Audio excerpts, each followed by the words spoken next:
and welcome, msKIRAspeaks. Before we get started, I ask that you watch the videos till the end, subscribe, and turn on your notifications. We are back again for another episode of Bel-Air, Season 1, Episode 5, PA to LA. So as our episode opens, Trey has arrived in LA. Will picks him up in the Lexus, and he's impressed as they're sitting there and they're shooting the shit, just, talking, having a good time. Will ask him if he still hangs out at the park, and Trey says, nah, even with Rashad gone, he just ain't feeling it. So Will tells him he's sorry for everything that he's gone through, and then he promises that they'll have a good time while he's there. So we head on over and we see Uncle Phil, and he's helping Hillary pack. Miss Thing, she got one too many instructions for her pops. And he tells her, you go on and pack a box so I can see how it's done. You're doing an amazing job, Dad. That's what he thought. She's planning a dinner party for her housemates, and he suggests that she lean on her mom. She says that Mom's vibe is more white wine and upscale than anything she's trying to do. Uncle Phil suggests they both cut each other a little slack, and he tells her once she, Mom, sees her shine in her element tonight, it could go a long way. So Will and Trey, they pull up to the house, and of course Trey is impressed. Now they show us this shot. They're standing on the property and you see the trees line and there's some water, and it really looks like a shot of Zamunda, if you ask me. I know it's gonna be tough to give all this up, Trey says. What you mean? Will asks. Since Rashad is dead, you ain't gotta hide out here in LA no more. You can come back home to Philly. And you can tell Will, he hadn't even thought about it. So they get inside and Trey's jaw drops as he's looking at all the different artwork on the wall. Carlton comes out and Will reintroduces him to Trey. When he leaves, Trey calls Carlton an Oreo because he plays lacrosse. And Will comes to his defense. He has his own swag. Nothing wrong with that. Thank you, Will. Because sometimes Black folks need to be a little more open-minded. There's always got to be a first. Tiger, Venus, then Serena. Just saying. So Aunt Viv, she's staring at a blank canvas, and she's, trying to find her groove when Will comes in with Trey. He tells her he appreciates her flying him out, and he brought something from him and his parents. It's some of her favorite cookies, and she is too hyped. So Trey brings up Rashad being gone and Will moving back to Philly. Aunt Viv hadn't thought about that either. I mean, if that's what you want, she manages to say. We see Uncle Phil. He's in his office with his campaign manager, Steven, played by Dwayne Martin. Will gonna make sure his boy gets a check, okay? I ain't mad at him. So Uncle Phil is up 5% amongst likely voters and 7% amongst Black voters. The community outreach program is paying off. Uncle Phil is happy about the good news, and as he's getting that news, Will and Trey come in. Will makes the introductions, and then Uncle Phil has a quick word with Trey. Steven wants to know if he should be concerned because he hears Trey saying something about getting shot. No worries, Uncle Phil says. And he tells them he got them VIP tickets to the D-Smoke concert. The two can't be happier, and he sends them on his way like, all right, don't tear my house up. Aunt Viv, she gets a FaceTime call from Vi. She wants to know how it's going. Aunt Viv brings up Will. Well, really it was Trey bringing up the idea of Will going back to Philly. Vi says it's been on her mind too. She was thinking he can fly home for Thanksgiving and stay. Aunt Viv was thinking he should stay there. He's just getting into his rhythm. Vi knows Will is talented, but Aunt Viv says she's talking about a world outside of sports. Vi reminds her they both knew this arrangement was only meant to be temporary. Aunt Viv wants to let Will be the one to make the decision. Vi tells her Will is still her child, and she's going to tell him what she thinks is best for him. And then she gets off the phone. And I was in a similar situation. I mean, my child wasn't in any danger, but I always wanted my kids to be with me. Now, Vi sent him there for his own safety, which is understandable, but I feel like at this point, why send him back and forth? At least let him finish out the school year, but that's just my opinion. So Will and Trey, they're both in the room talking, and Will asks how the team back home is doing. Trey tells him they've been struggling, but all will be well when Will comes back. They'll be going to state. He tells them they should get ready for dinner. Trey clowns him for having to wear suits to go eat downstairs. Sounds like a little hateration and holleration in the dancery.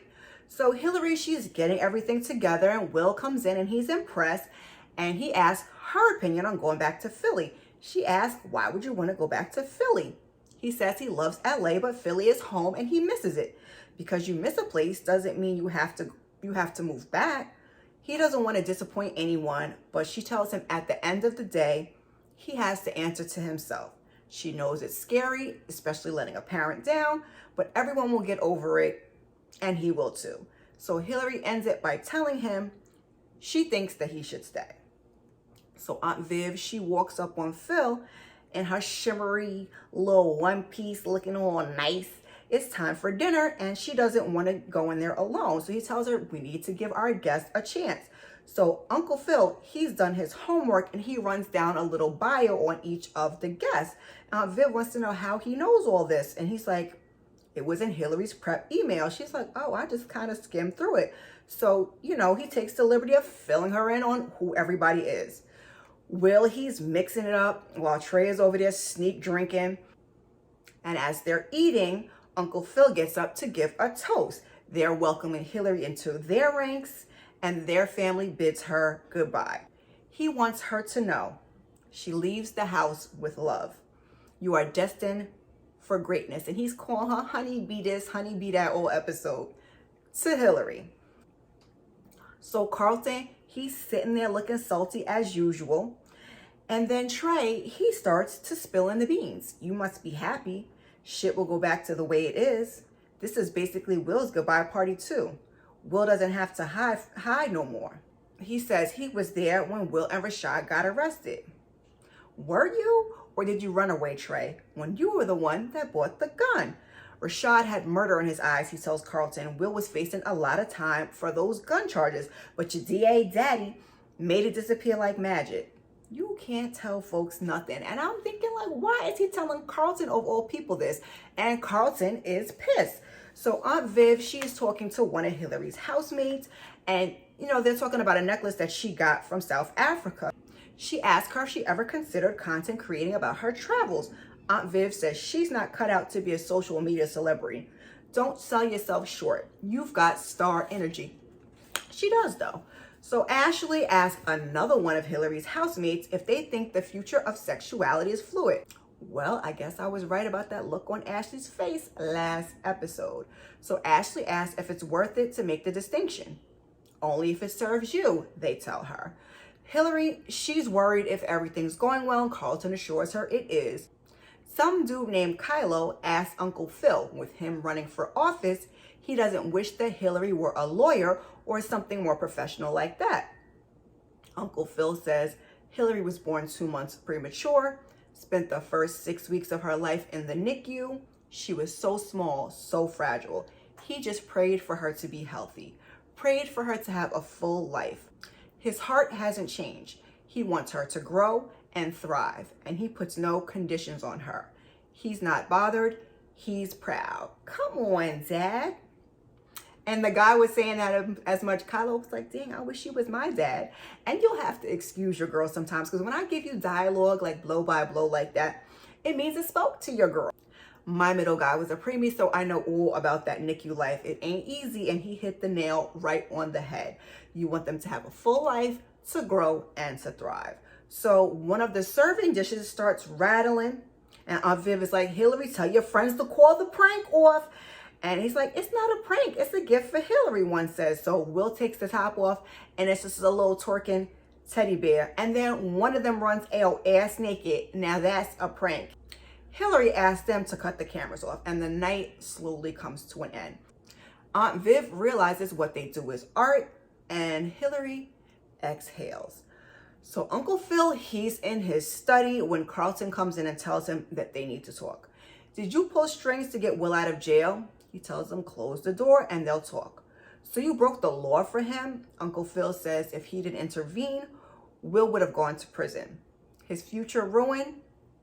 If their situation came to light, Will would not be the only one to suffer. And all I could think of is, why is he telling Carlton all of this?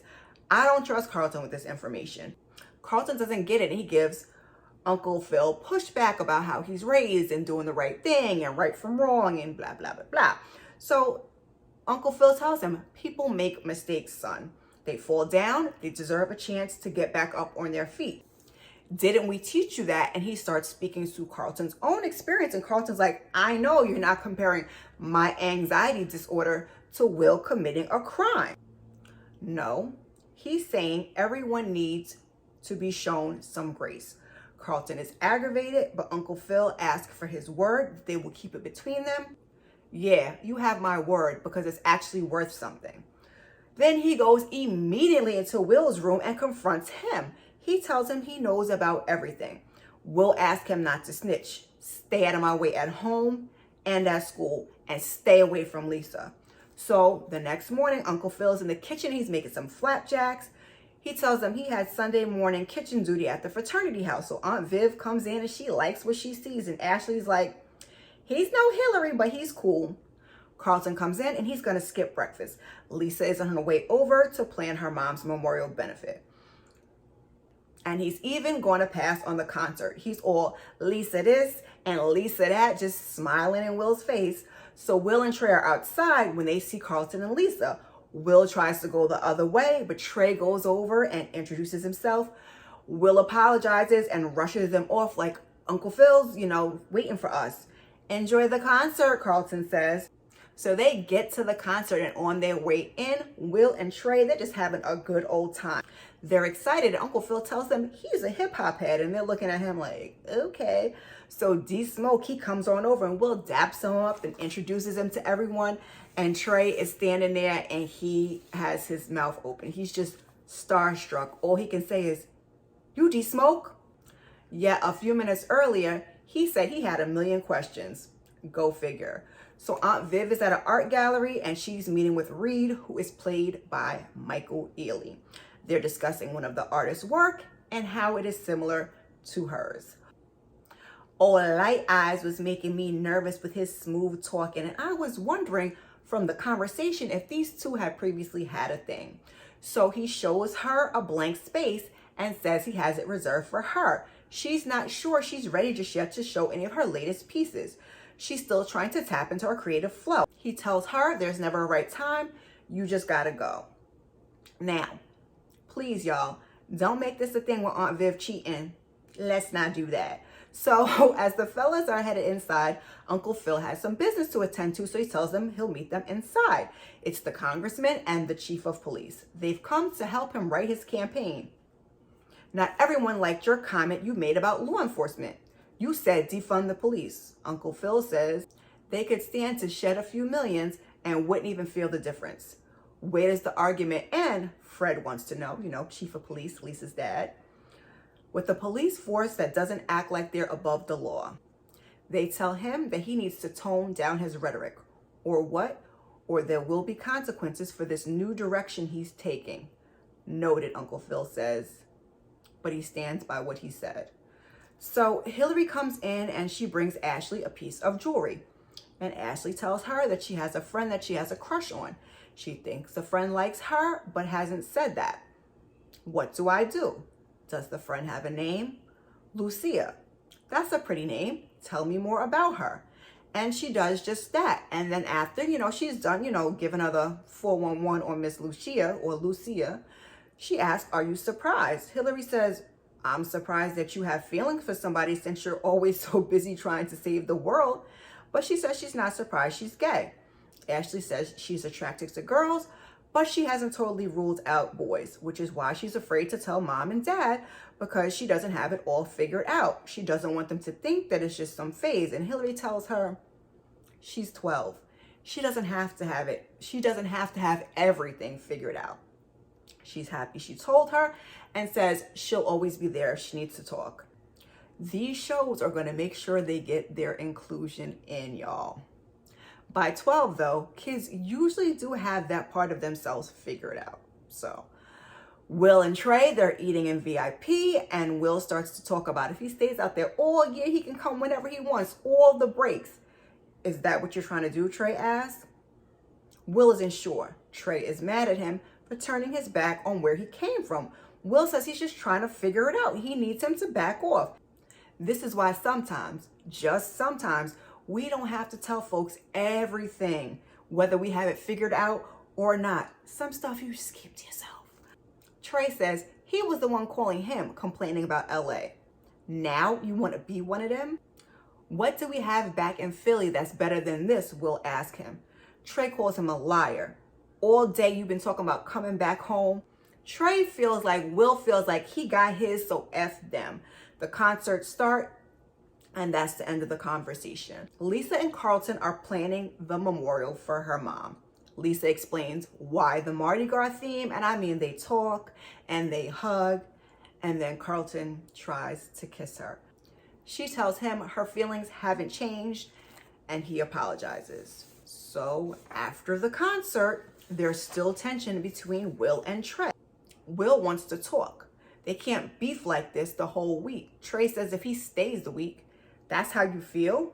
You want to level up and leave my broke ass behind. You thought I'd be good if you brought me to Disneyland first? We're supposed to be boys. You're supposed to be happy for me. Yeah, he is. From the conversation, I get the vibe that Trey has been jealous of Will for some time, and that it's all coming out now. So they go back and forth and back, and they're talking about the gun incident, and Trey tells him, you know, they weren't even supposed to be there. Darnell got to his head, and then Will got rich, and he got shot. So Will grabs him, and he pushes him, and they end up getting physical. It was just all bad. Will is crying, and you can tell it just tore him up inside. And this episode was a lot. It was a lot. So then we see Aunt Viv. She's painting when Will comes in. She asks him what's the matter, and he tells her that he and Trey got into it. But this time it was different. The night of the incident sent them both on different paths, and it was traumatic. They're both processing. He tells her Trey wants to leave and go home early. Steven comes into the study to talk to Uncle Phil. He's got good news and bad news. The conversation he had with Kylo about Hillary went viral and humanized him with the public. The bad is the defunding the police statement he made makes it seem like he's on the wrong side of the law. You played it too far to the left. They told him moderate centrist campaign. Uncle Phil says that advice wasn't working. You know, like his numbers and everything were tanking. So he says he's up in the polls and he's being attacked. Steven tells him, you know, this is dicey, and he's talking about donors, and Uncle Phil says it's a good thing he has his own millions. And I mean, talk, Uncle Phil. So we see Will, and he's waiting with Trey outside, and he tells him he doesn't have to leave. Trey says he does. What would I stay for? Will says he realized there's more to the world than West Philly, and you could tell he was still searching for the right words to try to make the whole situation right. Trey says not for him, and with tears in his eyes, he gets in the car and he leaves. So Hillary and Aunt Viv, you know, they're having some real conversation. And Aunt Viv says, you know, she shouldn't always be as critical about things because she feels so much more. And she sits down and she starts to tell Hillary she's so proud of her. But before she could get any more than that out, Hillary hugs her. That's all she wanted to hear. Had a little thug tear in your girl's eye. And Hillary tells her she's going to keep making her proud. And she tells her she's already proud of her. That is, you know, that's what Hillary needed to hear. That's what every kid needs to hear. So Will, he FaceTimes his mom. Another heavy scene. And she's walking into work. Everyone is looking for him back home. He tells her he was thinking, what if he stayed? Will, Philly is your home. It's the middle of the school year and I made friends. Mom gives him a few more words and tells him he needs her. He does, but you told me my life was more than the 14 square miles that I grew up in Philly, that my crown is waiting for me as soon as I find the courage to wear it. He tells her he's ready. Mom says she always supported him and she always will. She's got to get back to work, but they'll talk later. He hangs up and he stares into space as he's digesting the decision he just made. And that is where we end. Whoo! What did you guys think of the episode directed by the Tasha Smith? Put your thoughts down in the comments. Another good episode, I think. I thought we were going to get some Jeffrey backstory this week, but this one was definitely emotion filled. I'm looking forward to the next episode. If you have made it this far, put that airplane emoji down in the comments for the title of the episode.